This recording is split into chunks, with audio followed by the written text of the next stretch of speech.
by Carrissa Davis. We are in the living room in the daytime, a minimal set.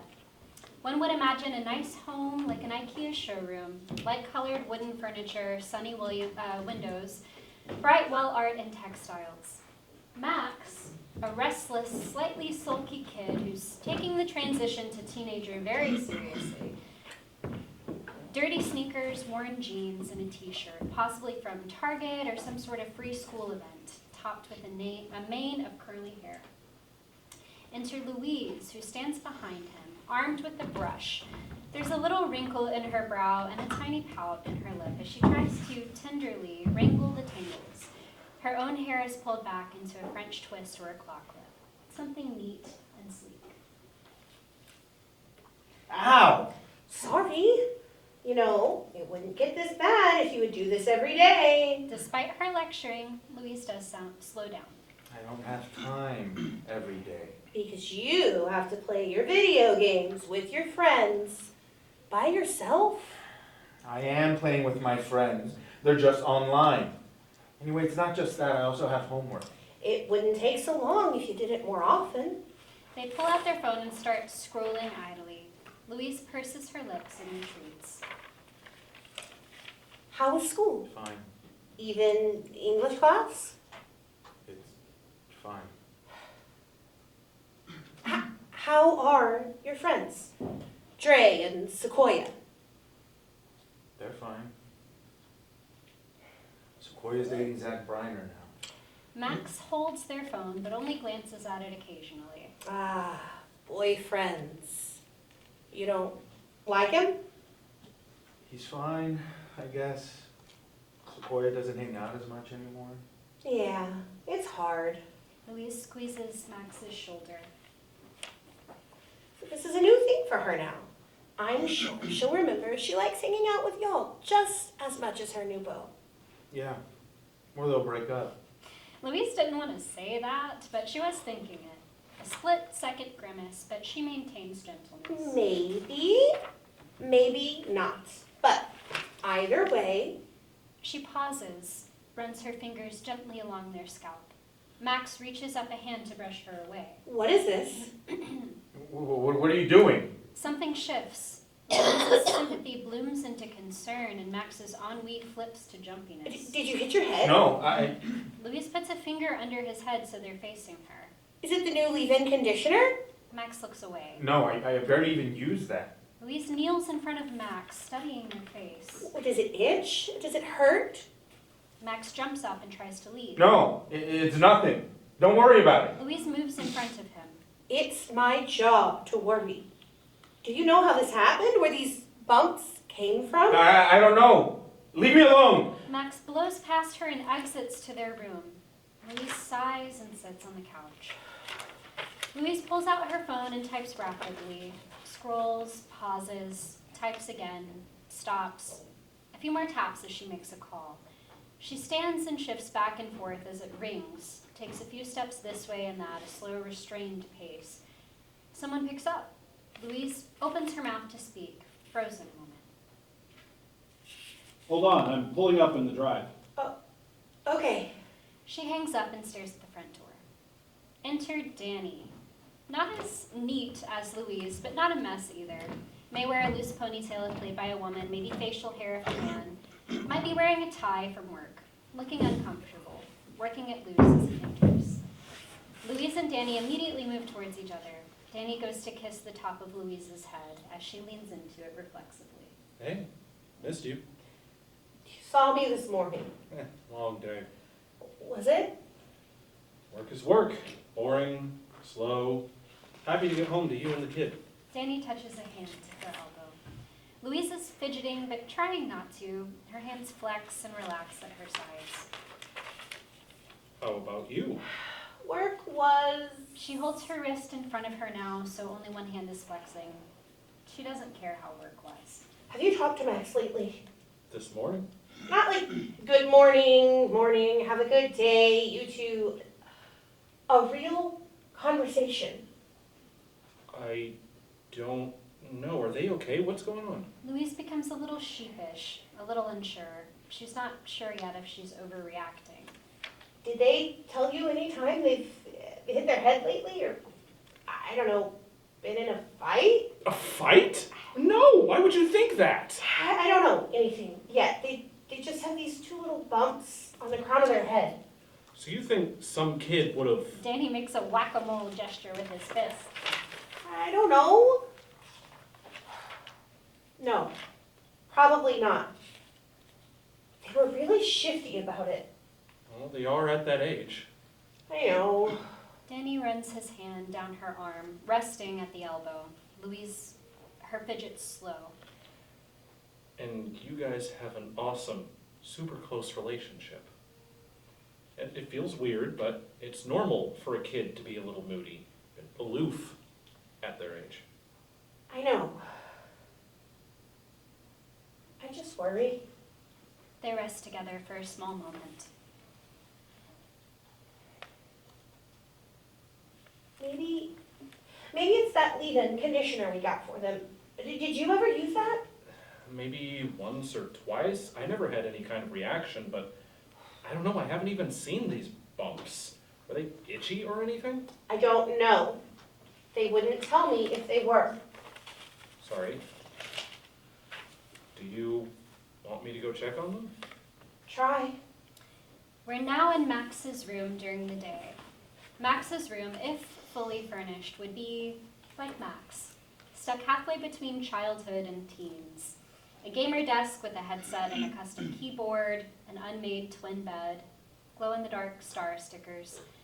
Danny knocks soft 2 taps before pushing the door open. Max sits at the desk, clicking and clacking away. Hey, kid.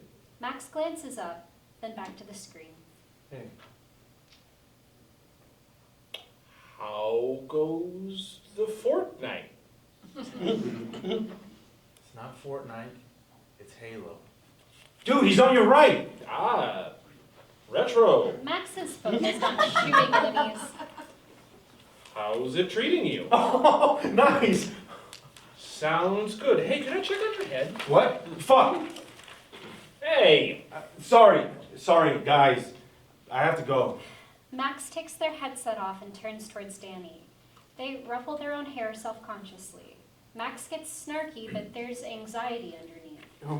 What are you talking about? I'm not the one being weird. Not your brain, just your head. Danny taps his hand to his own head. Why do you want to see my head? Your mom said, I just want to make sure you're okay. Max stands. I was fine until you got me killed.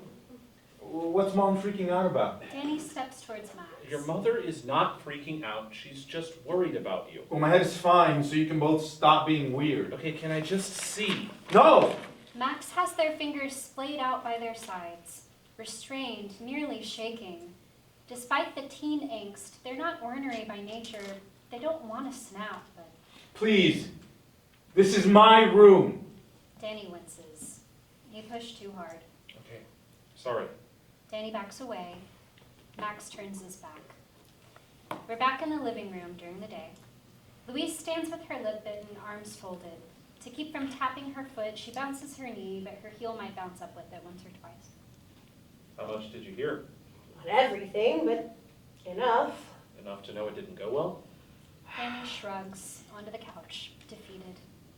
All the tact of a sledgehammer. No. I'm sorry. Louise shakes her head, sits next to him. Oh, you tried. Thank you for that. Louise puts her hand on his knee, then she takes them up and rings them together. So, do you think we have reason for concern? Danny shakes his head, not a no, but an I don't know. They did seem pretty sensitive about it, but now, They're on the defensive. I'm sorry. It's not just you. You didn't react much better when I tried. They stare into the same middle distance for a moment. Just 2 little bumps? We'll keep an eye on it, best we can. If anything gets worse, then we'll deal with that. She puts her hand back on Danny's knee. He puts his hand over hers. Back in the house during the day. It's a couple of weeks later. Max, Louise, and Danny sit around a kitchen table. Max keeps tugging at a brown beanie. Louise and Danny share a look. Max looks up. The parents busy themselves, sawing at a piece of meat or pushing food around their plates.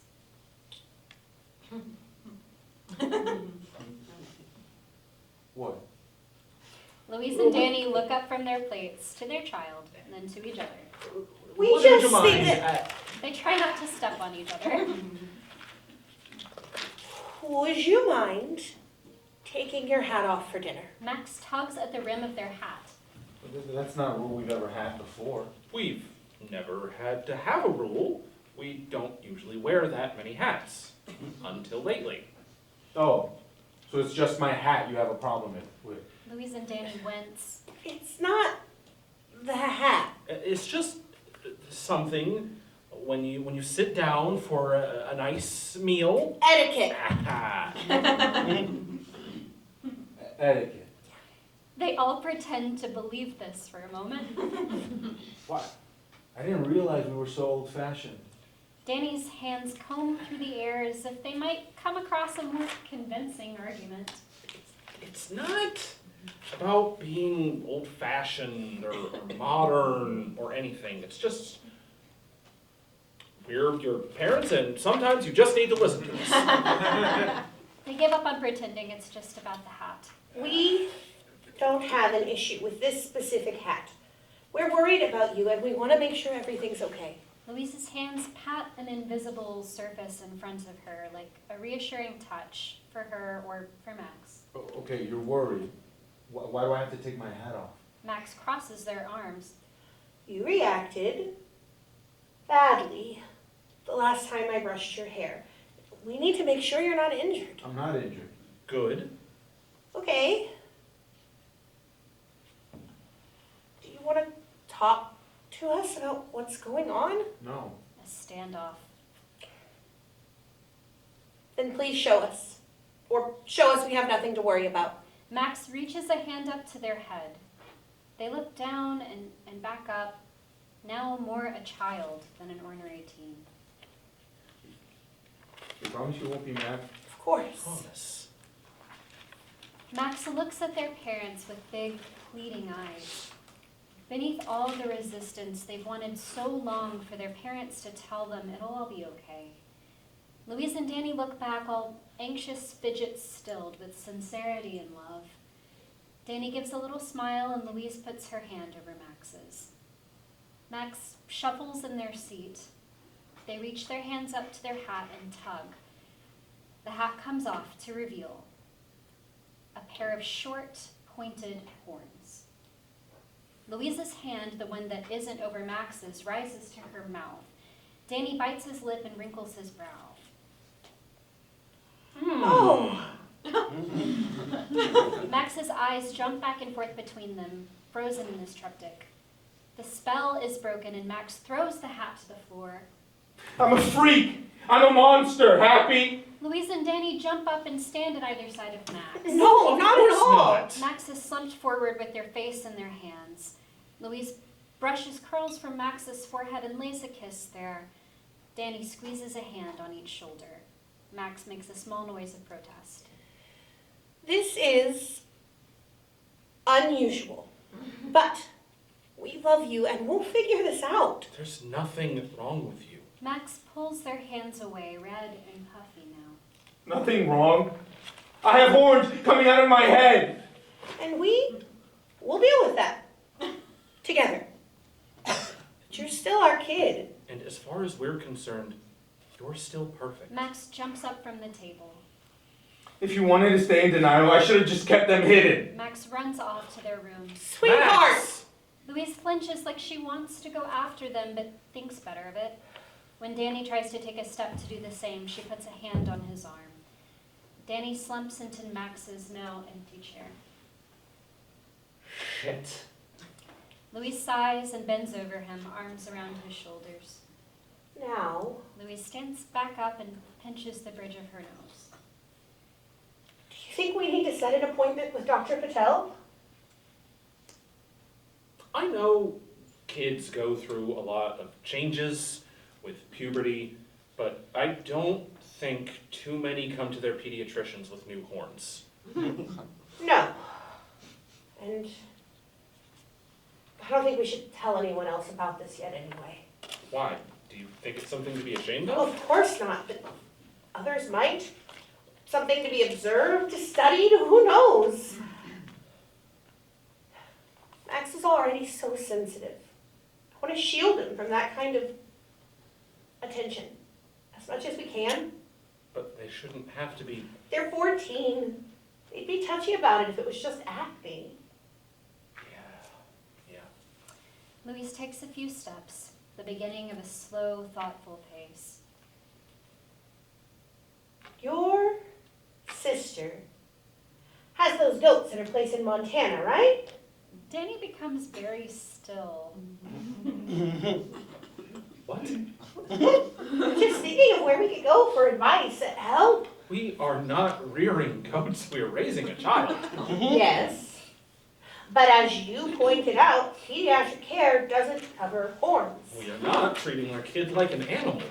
Of course not.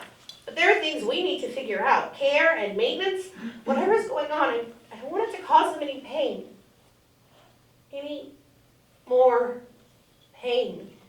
A horrible crack is heard from Max's bedroom, immediately followed by a small, angry scream. Max! Danny jumps up. Danny and Louise's hands reach towards each other, but they don't make contact. They're moving too quickly towards Max's bedroom. Max appears in the doorway, hand over their right horn. The crack now runs from the tip to the base. What did you do? I don't Max want sinks to them. the floor. I don't want them. Louise lowers herself alongside them. She gently touches and then kisses each horn, being especially careful with the right one. Sweetheart. My baby. Danny kneels with them, arm around Max's shaking shoulders. Kid, you're perfect. Perfect. They stay like that for a while, Danny rubbing Max's back and Louise stroking his hair. We'll do this together. Okay?